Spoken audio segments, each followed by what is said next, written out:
కోమటిరెడ్డి వెంకటరెడ్డి గారికి మంత్రి కాగానే గంట గౌరవం బాగా పెరిగింది.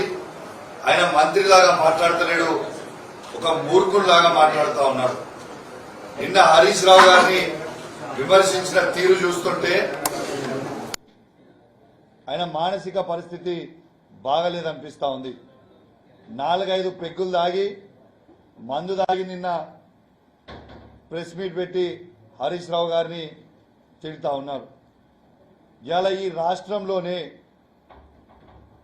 ఈ రాష్ట్ర మంత్రివర్గంలోనే సబ్జెక్టు లేని సన్యాసే కోమటిరెడ్డి వెంకటరెడ్డి. కోమటిరెడ్డి వెంకటరెడ్డి ఒక జోకర్, ఒక బ్రోకర్, ఒక తాగుబోతోడు. హౌలా పనులైనా హవాలా దందాలైనా కోమటిరెడ్డి వెంకటరెడ్డితోనే సాధ్యం అని చెప్పి సందర్భంగా మీ అందరికి కూడా తెలియజేస్తా ఉన్నాను. వెంకన్న, నీకు సిగ్గు అనిపిస్తలేదా? నీకు సిగ్గు, శరము, లజ్జ, మానం లేదా అని నేను అడుగుతా ఉన్నాను. జూనియర్ అయిన రేవంత్ రెడ్డి కింద పనిచేయడానికి నీకు సిగ్గు అనిపిస్తలేదా? ఒక తెలంగాణ ద్రోహి రేవంత్ రెడ్డి, అట్లాంటి రేవంత్ రెడ్డి గారి కింద పనిచేస్తుంటే నీకు సిగ్గు అనిపిస్తలేదా, శరం అనిపిస్తలేదా అని నేను అడుగుతా ఉన్నా. ఇవాళ అందుకే నాకు వెంకన్నకి దేవుడు కోడికున్న దిమాగ్ కూడా వెంకన్నకి లేదని నేను అంటా ఉన్నాను. ఆయన మాట్లాడే తీరు, ఆయన మాట్లాడే భాష, ఆయన ఏం మాట్లాడతాడో ఎవరికి తెలియదు సబ్జెక్టు. ఎస్, హరీష్ రావు గారు ఒక ఛాలెంజ్ని విసిరిండు. దాన్ని మీరే అన్నారు కదా.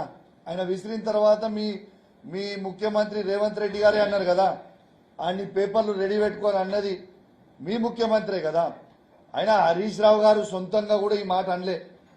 హరీష్ రావు గారు ఒక మీటింగ్లో పోతే రైతులు, మహిళలు, యువకులు వచ్చి హరీష్ అన్న, రేవంత్ రెడ్డి గారు ఆగస్టు 15కి నేను రైతు రుణమాఫీ చేస్తా అంటుండు కదా, ఆగస్టు 15కి రైతు రుణమాఫీ చేస్తా అంటుండు కదా, నువ్వు ఈ సవాల్ విసిరి నువ్వు రాజీనామా చేయి మా కోసం. నువ్వు 5 ఏళ్లు నీకు పవర్ లేకున్నా మంచిదే, నువ్వు ఒక్కసారి మాకు రాజీనామా చేయి, ఆయనను కూడా రాజీనామా చేయమందాం. ఈ సవాల్ని స్వీకరిస్తే దీంతోనన్నా మాకు నమ్మకం వస్తుంది ఒక్కసారి అని ప్రజలు అడిగిరండి హరీష్ రావు గారిని. ప్రజలు అడిగితే హరీష్ రావు గారు వాళ్ళ ప్రజల కోసం ఈ 5 సంవత్సరాలుగా తను చేస్తే ప్రజలకి లాభం అవుతుంది అనుకుంటే 5 సంవత్సరాలుగా ఎమ్మెల్యేగా లేకపోయినా మంచిదే, నా ఎమ్మెల్యే త్యాగం చేస్తే ప్రజలకి బాగవుతుందని భావిస్తే తప్పకుండా నా ఎమ్మెల్యే పదవికి త్యాగం చేయడానికి సిద్ధంగా ఉన్నా అని హరీష్ రావు గారు సవాల్ స్వీకరించి తను సవాల్ విసిరారు. మీరు చెప్పిన దానికి స్వీకరించి మళ్ళా సవాల్ విసిరారు.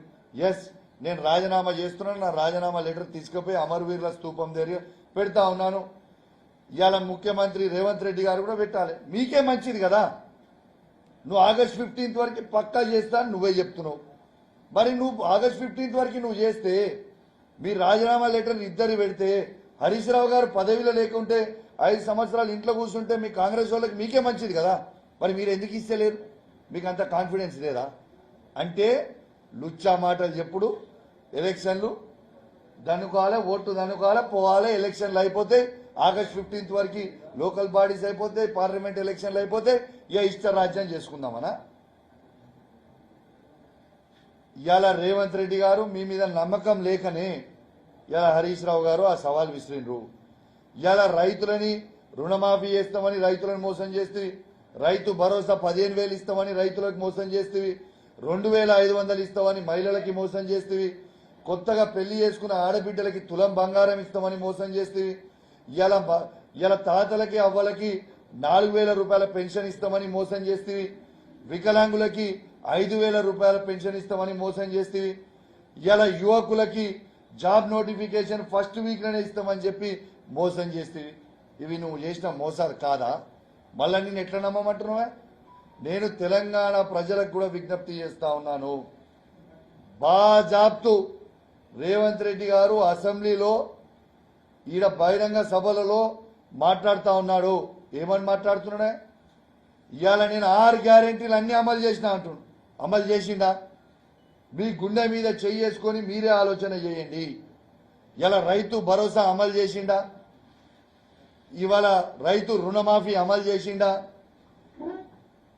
ఇవాళ మహిళలకి 2500 ఇస్తానని అమలు చేసిండా?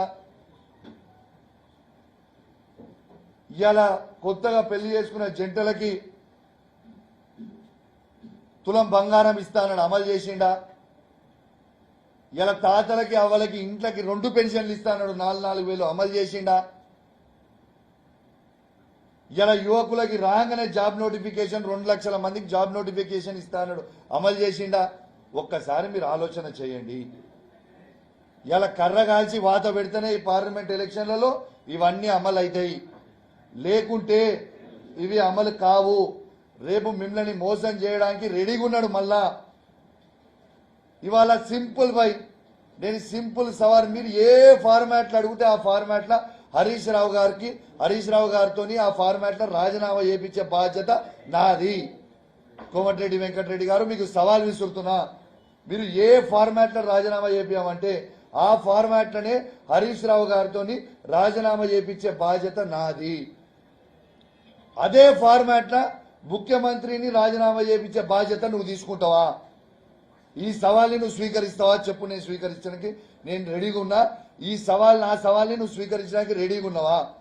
మీరు ఖచ్చితంగా ఈ రాజీనామా లెటర్ ఇచ్చిన తర్వాతనే ఈ పార్లమెంట్ ఎలక్షన్లకి మీరు ఓట్లు అడగాలి, లేకుంటే మీరు ఓట్లు అడగొద్దు. దయచేసి మీకు దండం పెట్టి చెప్తా ఉన్నా, తెలంగాణ ప్రజల్లారా, ఇప్పటికే ఆయన చెప్పిన మాటలు విని మనము అసెంబ్లీ ఎలక్షన్లలో మోసపోయినాం. ఈ పార్లమెంట్ ఎలక్షన్లలో దయచేసి మోసపోవద్దు.